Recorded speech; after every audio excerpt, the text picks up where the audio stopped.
Assalamualaikum warahmatullahi wabarakatuh. Sekarang saya akan menceritakan tentang beberapa ilmu santet yang paling terkenal di tanah Jawa. Nah, ilmu santet adalah ilmu hitam yang sampai saat ini masih ada dan berkembang di masyarakat tanah Jawa. Bahkan masih ada masyarakat yang memakai santet untuk melukai orang lain. Menurut catatan lama, setelah kedatangan bangsa Arab ke Pulau Jawa sekitar tahun 800 Masehi untuk menyebarkan agama Islam. Tapi masih ada masyarakat yang memiliki kepercayaan dinamisme, percaya kepada benda-benda yang dianggap memiliki kekuatan gaib. Dan animisme, percaya pada roh halus. Kaum animis mempercayai badan manusia terdiri dari roh yang bersatu dengan pernafasan dan bayangan yang merasuk ke badan astral atau fisik dan berasal dari darah daging. Jadi saat manusia sudah meninggal, roh akan tetap memegang sifat-sifat rohnya. Masyarakat Pulau Jawa menyebut dukun adalah seorang memiliki keahlian supranatural dan kepercayaan mistik. Sedangkan dalam istilah dukun disebut dengan luka. Santet merupakan ilmu hitam atau sihir yang digunakan untuk mengendalikan alam seperti objek atau kejadian. Dengan kekuatan supranatural dari paranormal, santet biasanya melibatkan bangsa jin dan sebangsanya untuk membahayakan orang lain.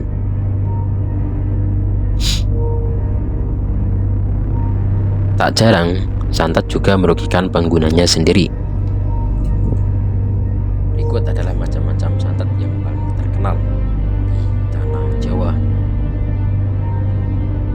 Yang pertama adalah santet pemisah. Jadi santet pemisah ini biasanya yang sering digunakan untuk memisahkan pasangan atau suami istri. Yang kedua adalah santet mahabbah atau pelet atau hari cinta.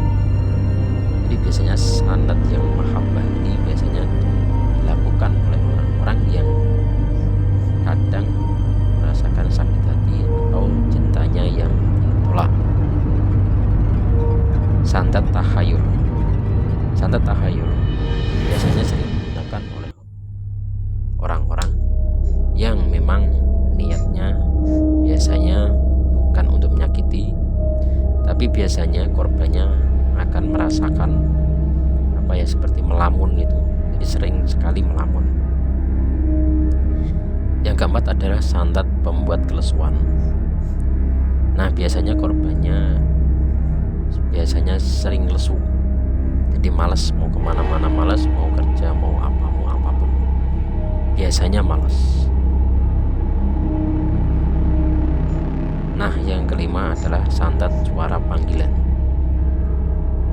Suara santet panggilan biasanya korbannya akan terus-menerus, yaitu mendengar suara-suara atau bisikan-bisikan yang menjerumuskan untuk bunuh diri atau yang lainnya, intinya pada yang bersifat negatif. Yang keenam adalah santet pembawa penyakit. Nah, ini korbannya biasanya sakit-sakitan, entah itu sakit apapun, entah itu sakit perut atau sakit kepala atau sakit apapun ya.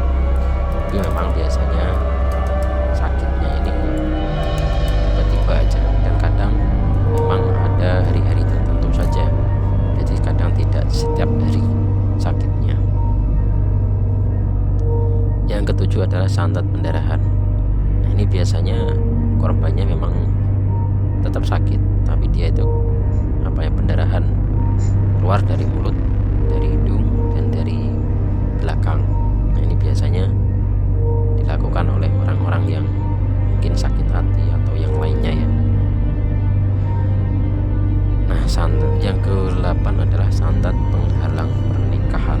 Nah, ini biasanya korbannya sulit untuk menikah. Jadi mungkin biasanya kadang ada yang sampai tua belum menikah, itu ada. Yang ke-9 adalah santet al-ain, adalah mata yang dengki. Jadi korbannya ini biasanya itu sering iri dengki dengan orang lain, dan siapapun yang dilihatnya gitu.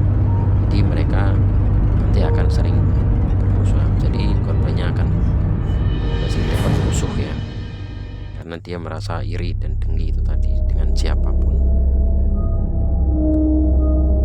Mungkin beberapa orang percaya dengan santet, sebagian lagi ada yang tidak percaya dengan santet.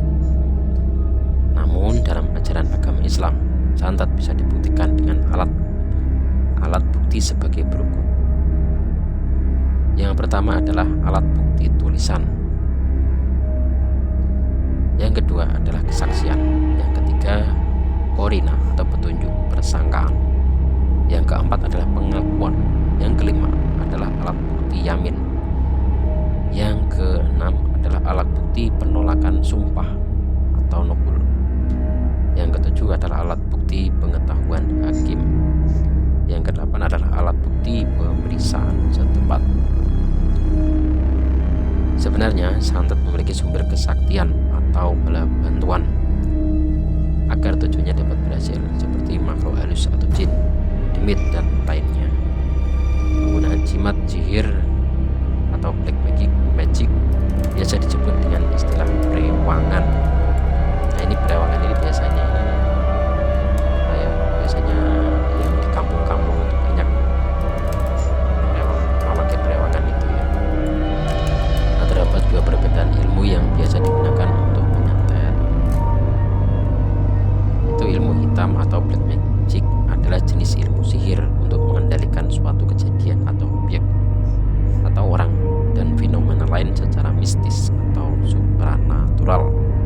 Black magic ini dapat berhasil karena melalui perantara orang yang ahli dalam bidang tersebut.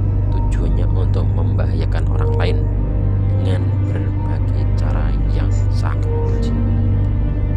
Nah, itulah sedikit cerita tentang ilmu santet ya. Kalau untuk dan tidaknya kita kembali ke Allah dan kembali ke keyakinan kita masing-masing. Oke, terima kasih. Assalamualaikum.